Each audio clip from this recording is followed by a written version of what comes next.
ఈరోజు పొద్దున 4:30 సమయంలో ఒక అర్టిగా వెహికల్, దాంట్లో 10 మెంబర్స్ ట్రావెల్ చేస్తుంటారు. 4 చిల్డ్రన్ అండ్ మిగతా వాళ్ళు ఎల్డర్స్. వీళ్ళు ట్రావెల్ చేస్తుంటే కోదాడ్ అవుట్స్కర్ట్స్లో NH65 మీద ఒక లారీ బ్రేక్ డౌన్ అయ్యి యాక్సిల్ కట్ అయ్యి ఉంటుంది. దానికి బ్యాక్ సైడ్ నుంచి ఓవర్ స్పీడ్లో హిట్ చేస్తారు. సో ఈ 10 మెంబర్స్ ట్రావెల్ చేస్తుంటే దాంట్లో 6 మెంబర్స్ ఆన్ ద స్పాట్ చనిపోతారు. ఇమీడియట్గా పోలీస్ స్టేషన్కి ఇన్ఫర్మేషన్ వస్తే ఇన్స్పెక్టర్ గారు రష్ అయ్యారు. మిగతా వాళ్ళని హాస్పిటల్కి తరలించడం జరిగింది.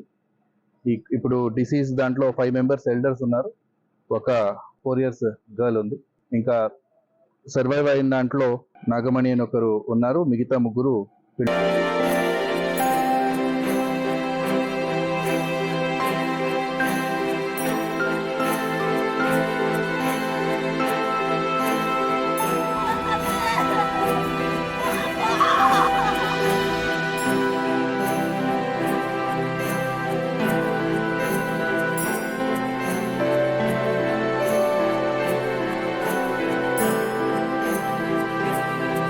చనిపోయారు, 3 బతికారు.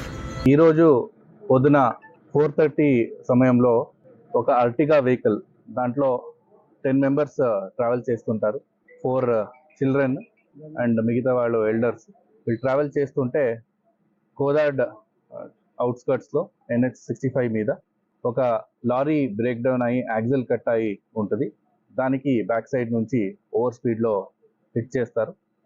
సో ఈ 10 మెంబర్స్ ట్రావెల్ చేస్తుంటే దాంట్లో 6 మెంబర్స్ ఆన్ ద స్పాట్ చనిపోతారు. ఇమీడియట్గా పోలీస్ స్టేషన్కి ఇన్ఫర్మేషన్ వస్తే ఇన్స్పెక్టర్ గారు రష్ అయ్యారు. మిగతా వాళ్ళని హాస్పిటల్కి తరలించడం జరిగింది. ఇప్పుడు డిసీజ్ దాంట్లో 5 మెంబర్స్ ఎల్డర్స్ ఉన్నారు, ఒక 4 years గర్ల్ ఉంది.